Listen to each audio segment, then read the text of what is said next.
अगर आपकी शादी में आ रही है अड़चन, तो फिर ये वीडियो देखना तो आपका बनता है। यही नहीं, अगर शादियों का सीजन आप मिस कर रहे थे तो आपके लिए हम लाए हैं बहुत बड़ी गुड न्यूज। देखिए, देवोत्थान एकादशी यानी कि प्रबोधिनी एकादशी है 4 तारीख को, और इसके साथ ही चतुर्मास का हो जाएगा अंत।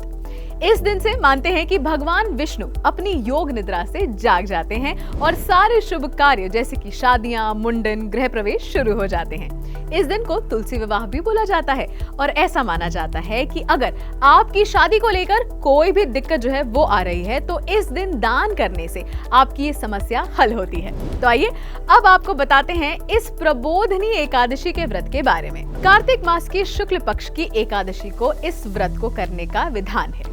जब युधिष्ठिर ने श्री कृष्ण से इस व्रत की कथा के बारे में पूछा तो उन्होंने बताया कि इसकी कथा इस प्रकार से है। दूर देश में एक राजा रहता था। उसके राज्य में सभी लोग, मनुष्य, पशु, पक्षी बड़ी श्रद्धा से एकादशी का व्रत करते थे। ऐसे में एक दिन उसके राज्य में एक आदमी आया। उसने राजन से कहा कि कृपया मुझे एक नौकरी दे दीजिए। राजा को उस पर दया आ गई और उन्होंने उसे नौकरी पर रख लिया, मगर उनकी एक शर्त थी, बाकी किसी भी दिन उसे खाना मिल जाएगा, मगर एकादशी के दिन उसे अन्न का एक दाना भी नहीं मिलेगा। उस आदमी ने नौकरी मिलने के चक्कर में हाँ तो कर दी, मगर जिस दिन एकादशी आई उसके सामने फलाहार रख दिया गया। इस फलाहार को देखकर वो बेचैन हो गया और उसने राजा से विनती की कि मुझे कृपया अन्न दे दीजिए, मैं तो इस खाने से भूखा ही रह जाऊंगा।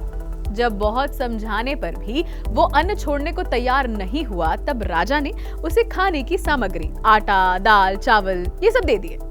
फिर वो अपने नित्य नियमानुसार नदी के तीर पर गया, नहाकर भोजन पकाया और अपने भगवान को आवाज लगाई। उसने भोजन को अच्छे से परोसा और भगवान को बोला, आइए प्रभु, भोजन कीजिए। उसकी पुकार सुनते ही पीतांबर धारण किए हुए भगवान आ गए और अपने चतुर्भुज रूप में उसे दर्शन दिए। उन्होंने बहुत प्रेम से उसके साथ भोजन किया और उसके बाद अपने लोक को सिधार गए। आदमी भी अपने काम को लौट गया। ऐसे 15 दिन बीत गए और फिर से एकादशी आई। उसने इस बार राजा से कहा, पिछली बार जो आपने मुझे अन्न दिया था ना, वो पूरा नहीं पड़ा। इस बार मुझे थोड़ा अधिक अन्न दे दीजिए।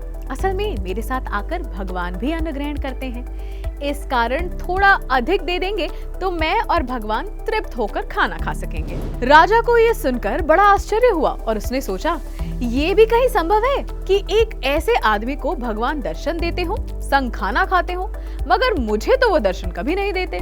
तब उन्होंने अविश्वास कर उससे कहा, मुझे दिखाओ भगवान कैसे तुम्हारे साथ खाना खाते हैं। तब वो व्यक्ति उन्हें लेकर उसी नदी के तीर पर गया। वहां पर जाकर राजा एक पेड़ के पीछे छिपकर सारा दृश्य देखने लगा और उस व्यक्ति ने भगवान को खाना खाने को पुकारा। भगवान को उसने संध्या बेला तक पुकारा, मगर इस बार वो नहीं आए। वो व्यक्ति बहुत निराश हो गया और उसने नदी में कूदकर जान देने की ठानी। जैसे ही वो नदी की ओर बढ़ा, तुरंत भगवान प्रकट हो गए और उसे बचा लिया। उन्होंने उसके साथ भर पेट भोजन किया और उसके बाद उसे अपने साथ ही अपने धाम को ले गए। पेड़ के पीछे छुपे राजा को ये दृश्य देखकर ये शिक्षा मिली कि व्रत और उपवास बिना शुद्ध मन के अमान्य है। उसने अब और मन लगाकर व्रत करना शुरू किया और अंत में विष्णु धाम को प्राप्त हुआ। तो ये थी आपके लिए प्रबोधिनी एकादशी की कथा। कैसी लगी हमें नीचे कमेंट सेक्शन में लिखकर जरूर बताइए और ऐसी और वीडियोस के लिए देखते रहिए धर्मा लाइव।